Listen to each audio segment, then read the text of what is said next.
Good morning students.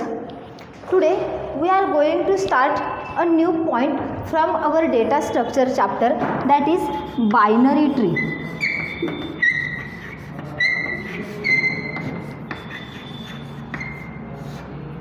The definition of binary tree is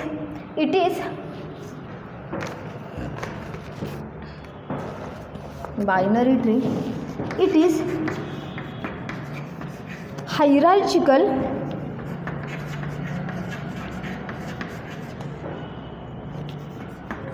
is hierarchical structure of collected data atoms or a tree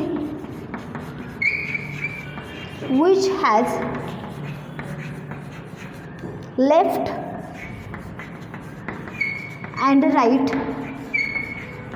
child is known as binary tree. The terms related with binary tree are, first here I draw the binary tree.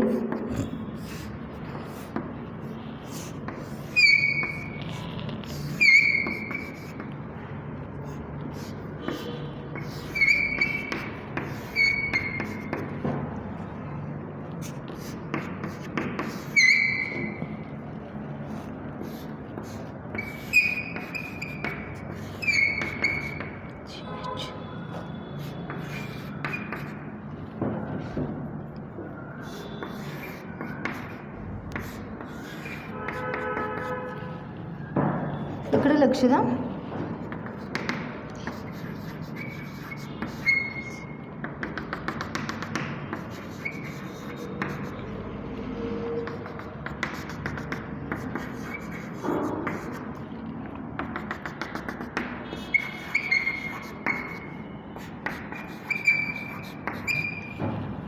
First term is root,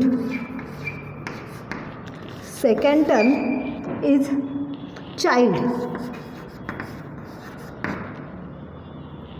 third one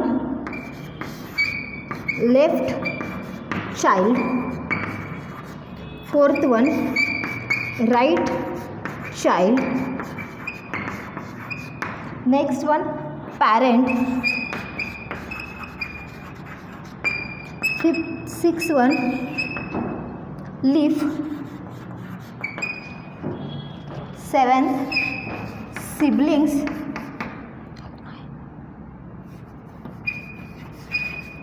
eighth left subtree, and ninth right subtree. आता इकडे लक्ष द्या.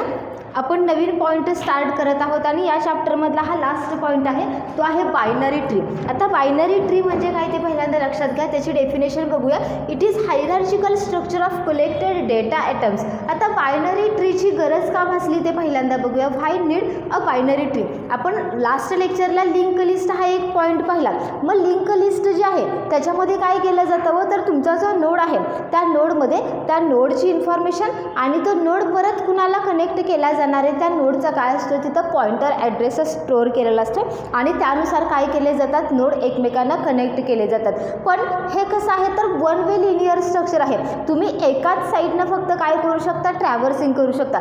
जर तुमची link list जास्त मोठी असेल किंवा तिची लेंथ जास्त असेल तर याच्यासाठी टाईम कन्झ्युमिंग लागणार आहे. म्हणजे त्यातला प्रत्येक नोड ॲक्सेस करायला तुम्हाला टाईम लागणार आहे. मग तो टाईम लागू नये त्याच्यासाठी काय करण्यात आलं तर बायनरी ट्री हा जो कन्सेप्ट आहे तो तयार करण्यात आला. आता बायनरी ट्रीची डेफिनेशन काय आहे तर it is hierarchical structure of collected data items.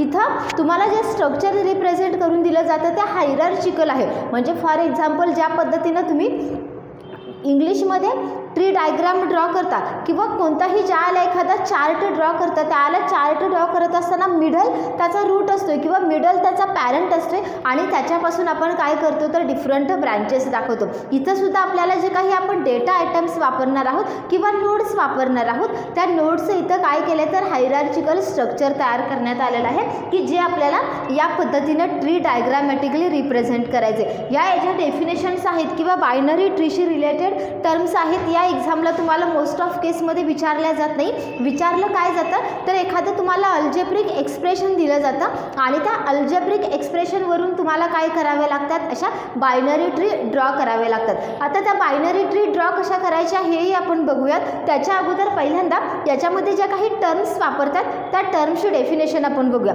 पहिली टर्म जी वापरली जाते ती आहे रूट. बघा, सगळ्यात महत्त्वाचं, कोणतीही ट्री ज्याला तुम्ही ग्रो करता किंवा कोणतीही ट्री ज्याला ड्रॉ करता त्याला तिथे एक मेन पॉईंट असतो आणि त्या मेन पॉईंटलाच तुम्ही काय करत असता तर ब्रँचिंग दाखवत असता. मग काही ठिकाणी त्याला पॅरेंटही म्हटलं जातं, पण आपल्या याच्यामध्ये काय म्हणायचं आहे तर त्याला रूट म्हणायचं आहे. रूट म्हणजे काय तर की ज्याला पॅरेंट्स नसेल अशा नोडला काय म्हणायचं, रूट म्हणायचं. आता हा जर डायग्राम तुम्ही व्यवस्थित पाहिली तर याच्यामध्ये ए जो नोड आहे, या ए नोड हा कोणत्याही नोडपासून तयार झालेला आहे का हो, किंवा याचा पॅरेंट कुणी आहे का, नाही आहे. ही पूर्ण जी ट्री डायग्राम आहे ती कुणापासून डिराईव्ह झालेली आहे तर ह्या ए नोडपासून डिराईव्ह झालेली आहे. म्हणून ए काय झालेलं आहे तर तिथं ॲज अ रूट नोड आहे की ज्याच्यापासून तुमची पुढं ट्री काय होत जाणार आहे, ग्रोथ होत जाणार आहे. लक्षात आलं. रूट म्हणजे काय की ज्या नोडला पॅरेंट नाही आहे त्याला काय म्हणायचं, रूट म्हणायचं. नेक्स्ट वन आहे चाइल्ड. चाइल्ड म्हणजे काय तर रूटपासून डिराईव्ड झालेले जे काही नोड्स असतील त्याला काय म्हटलं जातं, चाइल्ड म्हटलं जातं. ज्या पद्धतीनं आपण ब्रँचिंग म्हणतो, ब्रँचिंग म्हणजे काय तर मेनपासून डिराईव्ड झालेले नंबर ऑफ केसेस असतील किंवा नंबर ऑफ स्टेप्स असतील त्याला आपण ब्रँच म्हणतो. इथं सुद्धा चाइल्ड म्हणजे काय तर ह्या रूटपासून जे काही डिराईव्ड झालेले नोड्स आहेत त्याला आपण चाइल्ड म्हणतो. मग इथं जर ए हा रूट नोड असेल तर चाइल्ड नोड कोणकोणते येऊ शकतात, बी सुद्धा चाइल्ड आहे, सी चाइल्ड आहे, ई चाइल्ड आहे, आय आहे, जी आहे, एच आहे.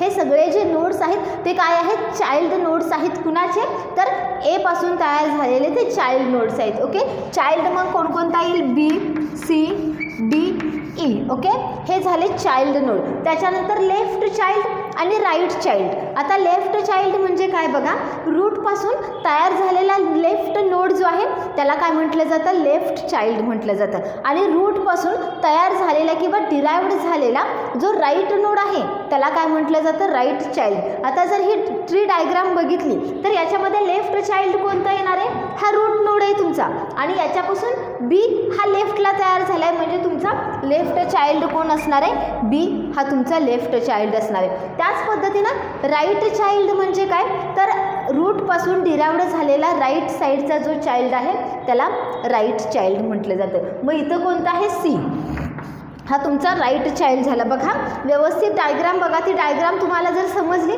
तरच तुम्हाला ते अल्जेब्रिक एक्सप्रेशन जे काही आपण घेणार आहोत ते अल्जेब्रिक एक्सप्रेशन तुम्हाला ड्रॉ करता येतील. आता त्याच्यानंतर काय सांगितलं तर पॅरेंट.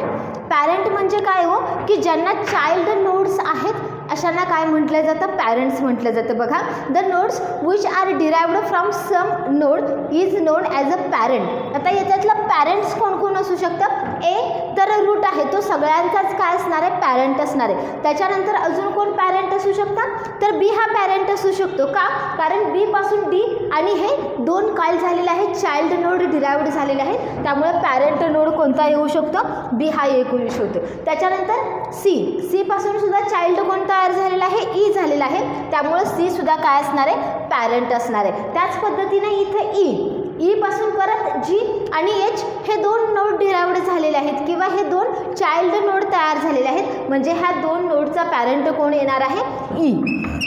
Okay, same here. त्याच्यानंतर इथं आय जो नोड आहे ह्या आय नोडपासून एक चाइल्ड तयार झालेला आहे, एम. सो आय काय आहे तर पॅरेंट ऑफ एम. ओके, त्याच्यानंतर लीफ. लीफ म्हणजे काय की जे नोड्स चाइल्ड नोड्स आहेत की जे ॲज अ पॅरेंट म्हणून ॲक्ट होत नाहीत किंवा ते ॲज अ टर्मिनल नोड म्हणून ॲक्ट होतात. फॉर एक्झाम्पल बघा, आता इथं डी हा नोड आहे. डी ह्या नोडची परत ग्रोथ झाली आहे का हो? नाही आहे. डीपासून कोणताही चाइल्ड तयार झालेला नाही आहे. त्याच पद्धतीने जी हा नोड आहे, जी ह्या नोडपासून परत कोणता चाइल्ड डिराईव्ह झाले का? नाही आहे डिराईव्ह झालेला. म्हणून डी ई, डी जी आणि के हे काय आहेत तर लीफ नोड आहेत. बघा, लीफ नोड म्हणजे काय तर टर्मिनल नोड्स असतात की ज्याच्यापासून चाइल्ड डिराईव्ह होत नाहीत. अशा नोडला काय म्हटलं जातं तर लीफ नोड म्हटलं जातं. त्याच्यानंतर नेक्स्ट आहे सिबलिंग्स. आता सिबलिंग्स म्हणजे काय तर एकाच पॅरेंटकडून जर नोड्स डिराईव्ड झाले असतील तर ते नोड्स एकमेकांचे काय असतात? सिबलिंग्स असतात. फॉर एक्झाम्पल त्याला आपण मराठीमध्ये भावंडही म्हणू शकतो. फॉर एक्झाम्पल डी ह्या नोडपासून जे डिराईव्ह झालेले दोन नोड्स आहेत, डी आणि बी हा जो नोड आहे त्याच्यापासून दोन नोड डिराईव्ड झालेले आहेत, डी आणि ई. मग डी आणि ई ह्या दोघांचा पॅरेंट्स कोण आहे व बी हा त्याचा कॉमन पॅरेंट आहे. म्हणून डी आणि ही काय झाले तर एकमेकांचे सिबलिंग्स झाले. त्याच पद्धतीने इथं ई हा जो नोड आहे, ह्या नोडपासून कोण डिराईव्ड झालेले दोन नोड्स आहेत, जी आणि एच हे दोन नोड डिराईव्ड झालेले आहेत एकाच पॅरेंटकडून. त्यामुळे जी आणि एच काय झाले एकमेकांचे सिबलिंग्स झाले. लक्षात आलं? मग सिबलिंग्स कोण कोण आहेत तर डी आणि ई हे एकमेकांचे सिबलिंग्स आहेत. त्याच पद्धतीनं जी अँड एच हे देखील एकमेकांची भावंड आहेत. लक्षात आलं? सिबलिंग्स म्हणजे काय तर एकाच पॅरेंटकडून जर चाइल्ड नोड डिराईव्ड होत असतील तर ते जे काही चाइल्ड नोड डिराईव्ड होतात ते एकमेकांचे काय असतात तर सिबलिंग्स असतात. त्याच्यानंतर लेफ्ट सब ट्री आणि राईट सब ट्री. आता जी काही तुमची ट्री डायग्राम आहे ती मेनली काय केली जाते, दोन पार्टमध्ये डिवाईड केली जाते. त्याचा लेफ्ट पार्ट जो आहे त्याला काय म्हटलं जातं तर लेफ्ट सब ट्री आणि राईट पार्ट जो आहे त्याला काय म्हटलं जातं राईट सब ट्री, की जी परत काय होते ग्रोथ होते. लेफ्ट पार्टला बघितलं तर परत इथं तुम्हाला एक नवीन ट्री तयार झालेली दाखवली. त्याच्यानंतर राईट पार्टला जर बघितलं तर इथं सुद्धा ट्री काय झालेली आहे ग्रोथ झालेली आहे. लक्षात आलं की बायनरी ट्री म्हणजे काय आहे आणि त्याच्याशी रिलेटेड टर्म्स कोणकोणते आहेत. सिबलिंग्स म्हणजे काय, त्याच्यानंतर right sub tree, left sub tree म्हणजे काय आहे, रूट म्हणजे काय आहे. ही डायग्राम तुम्ही तुमच्या नोटबुकमध्ये ड्रॉ करून घ्या. आपण नेक्स्ट पार्ट बघूया. ॲक्च्युली अल्जेब्रिक एक्सप्रेशन तुम्हाला ज्यावेळेला दिलं जातं त्यावेळेला ते इव्हॅल्युएट कसं करायचं ते.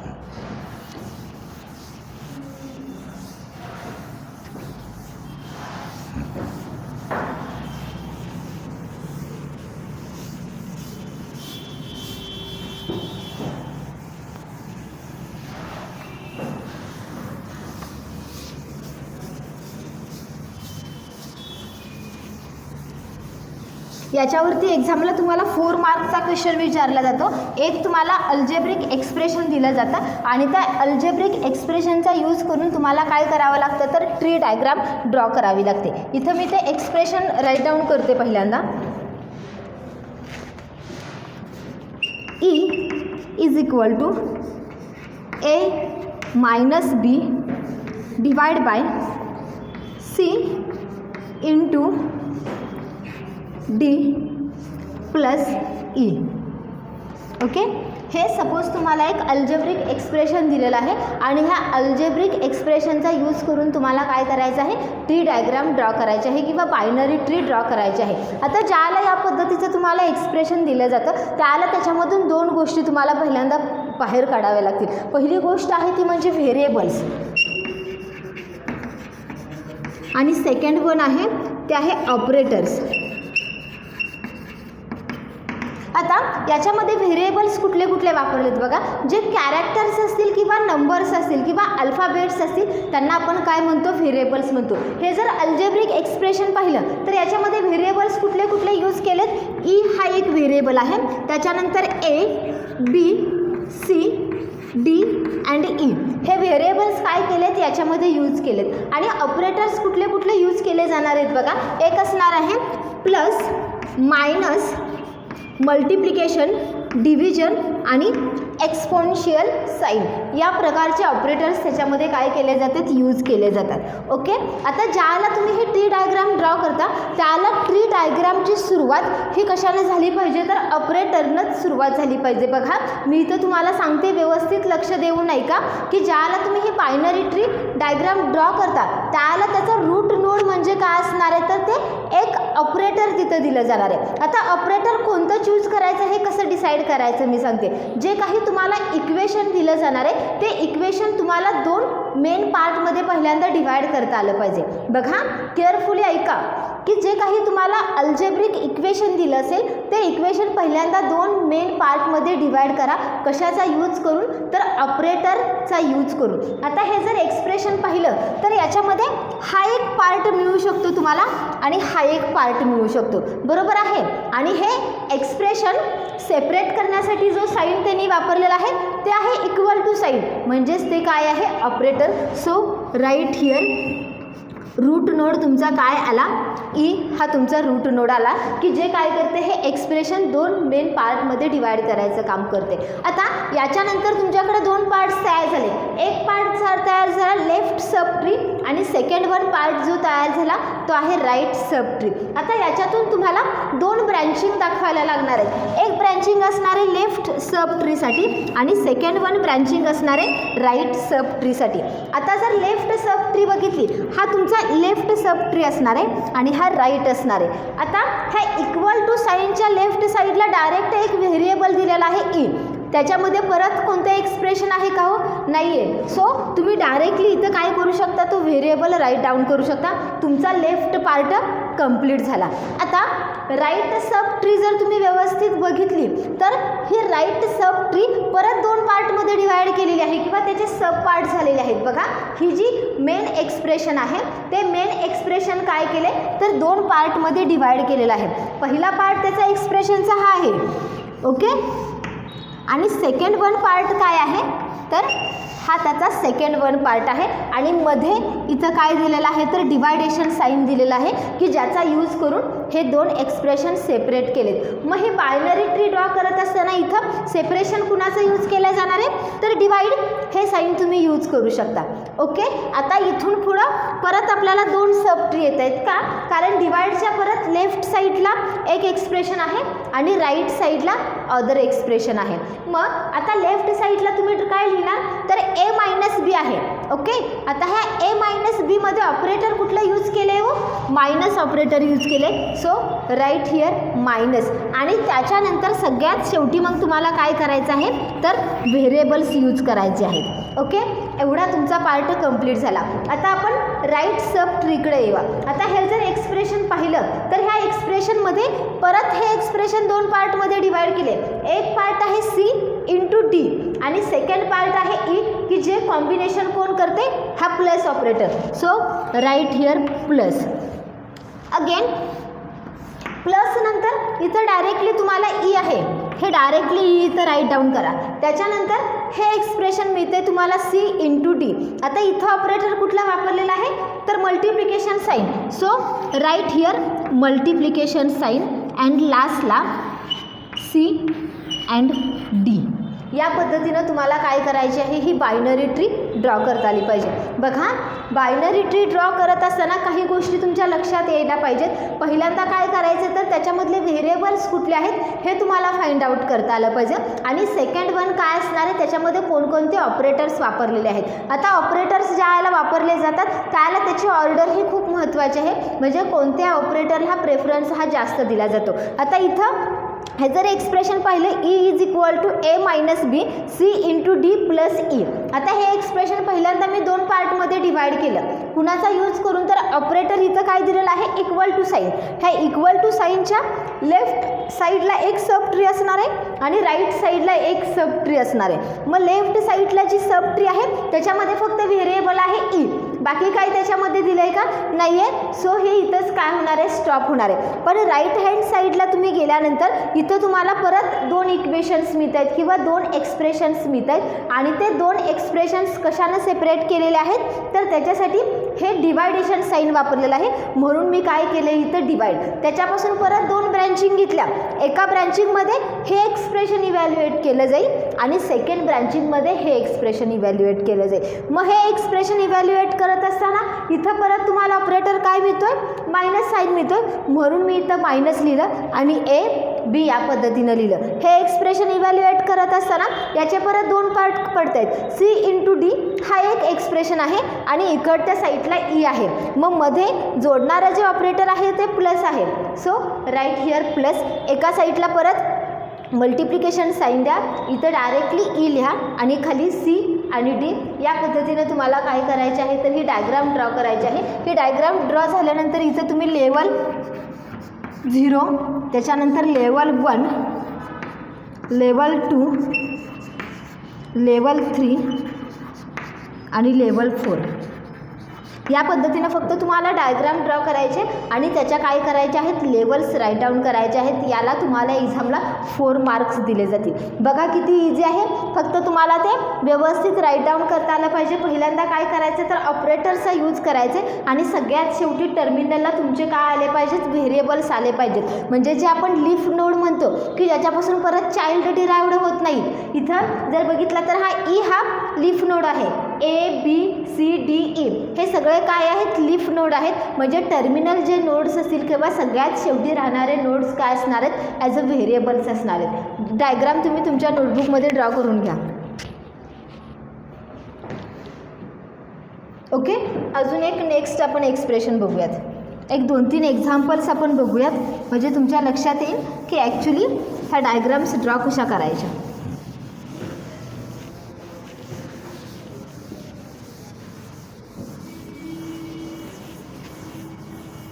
सेकंड वन एक्झाम्पल बघूया.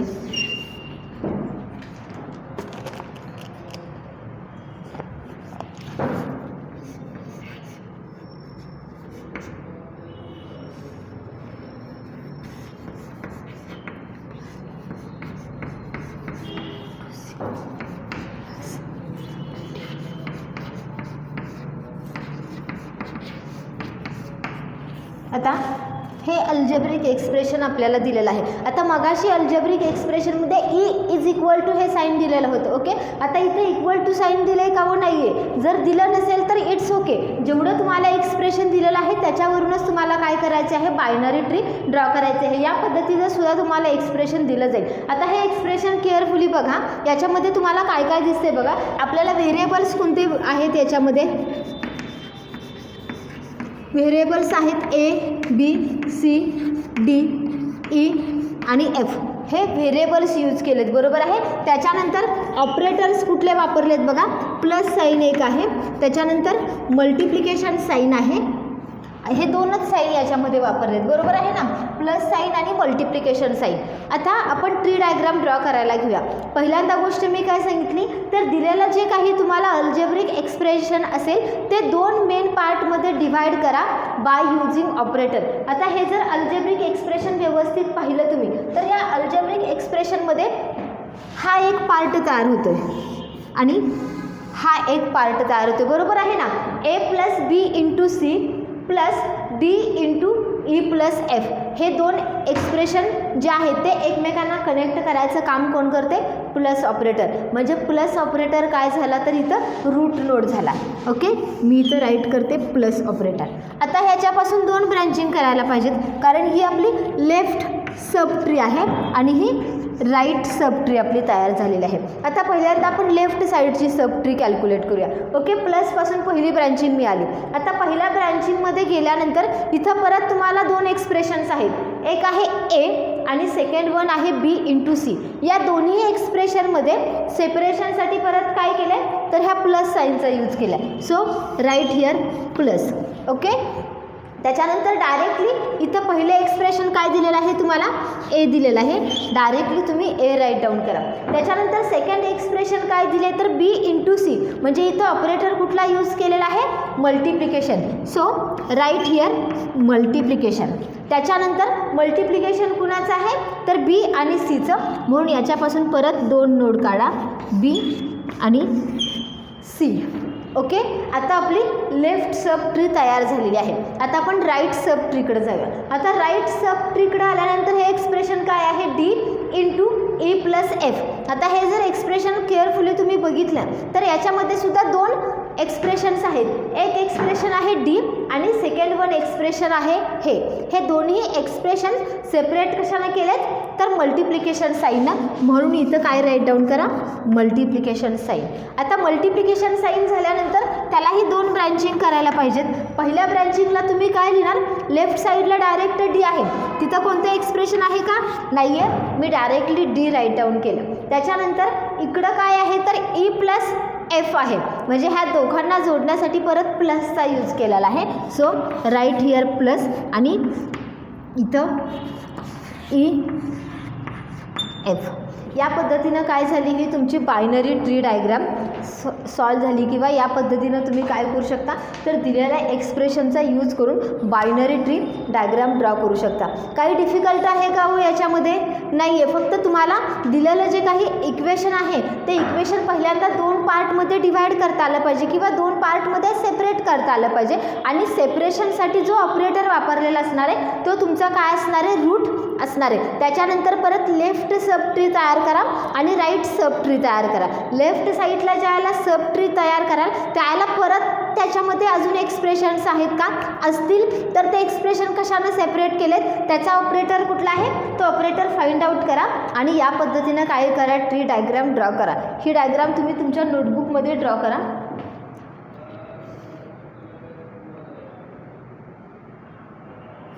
ओके, अजून एक एक्झाम्पल आपण घेऊयात.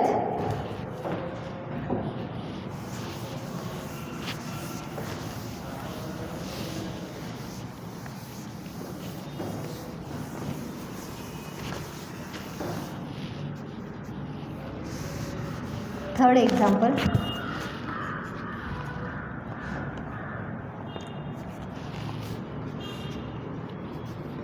हे एकदा एक्सप्रेशन तुम्हाला सेपरेट करायला जमलं ना तर मग डिफिकल्ट काही नाही आहे ह्याच्यामध्ये बायनरी ट्री ड्रॉ करायला. पण हे एक्सप्रेशन कसं सेपरेट केलं हे फक्त तुम्हाला व्यवस्थित समजायला हवं. त्याच्यासाठी कोणकोणते ऑपरेटर्स त्यांनी यूज केलेत ते.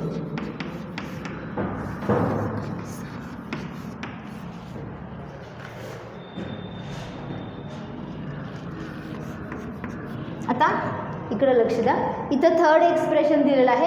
आता इथं एक्सप्रेशन सेपरेट कशाने केले तुम्हाला समजलं असेल लगेच. इथं पहिला एक स्क्वेअर ब्रॅकेट दिलेला आहे आणि हा सेकंड स्क्वेअर ब्रॅकेट दिलेला आहे. म्हणजेच हे दोन्ही स्क्वेअर ब्रॅकेट सेपरेट कशाने केलेले आहेत तर हे डिवायडेशन जी साईन आहे, डिवाइड साईन आहे, त्यानं काय केलेलं आहे, हे एक्सप्रेशन दोन पार्टमध्ये डिवाइड केलेलं आहे किंवा सेपरेट केलेलं आहे. मग आपला रूट काय झाला हो इथं तर रूट हा आला, हे डिवायडेशन ही तुमची झाली लेफ्ट सब ट्री आणि ही झाली राईट सब ट्री.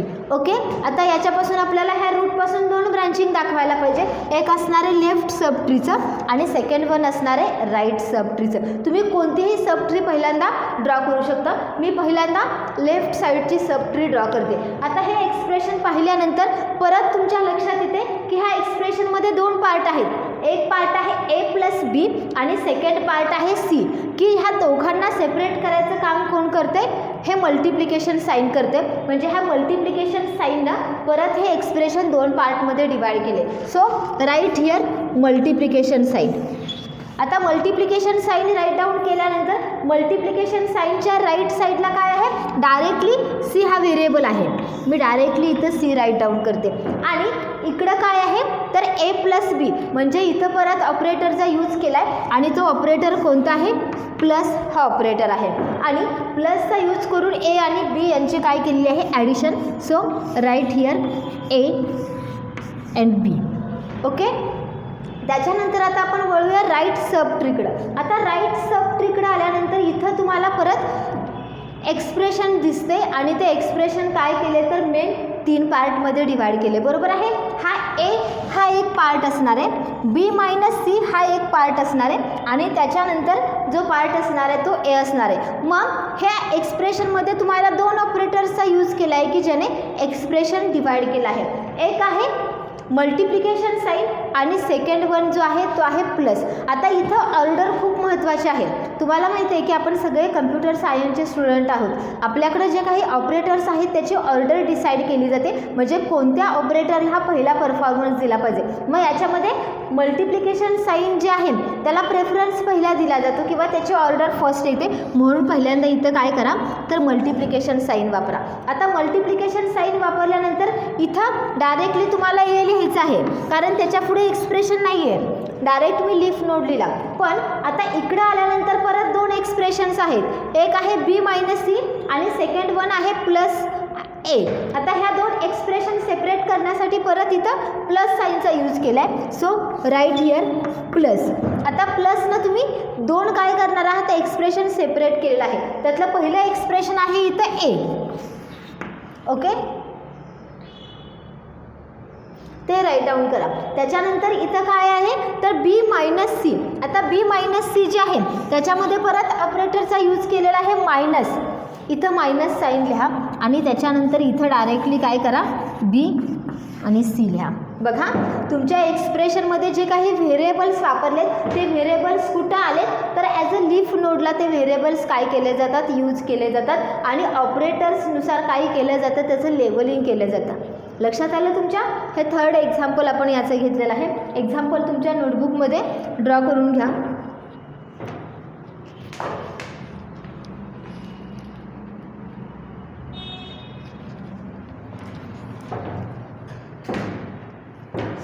आजचं लेक्चर जे आहे ते आजचं लेक्चर आपण इथंच स्टॉप करूयात. नेक्स्ट कंटेंट जो आहे म्हणजे स्टॅक आणि क्यू हा एक पॉईंट आपला याच्यामधला राहिलेला आहे, तो नेक्स्ट लेक्चरला आपण स्टडी करूया. Goodbye, have a nice day.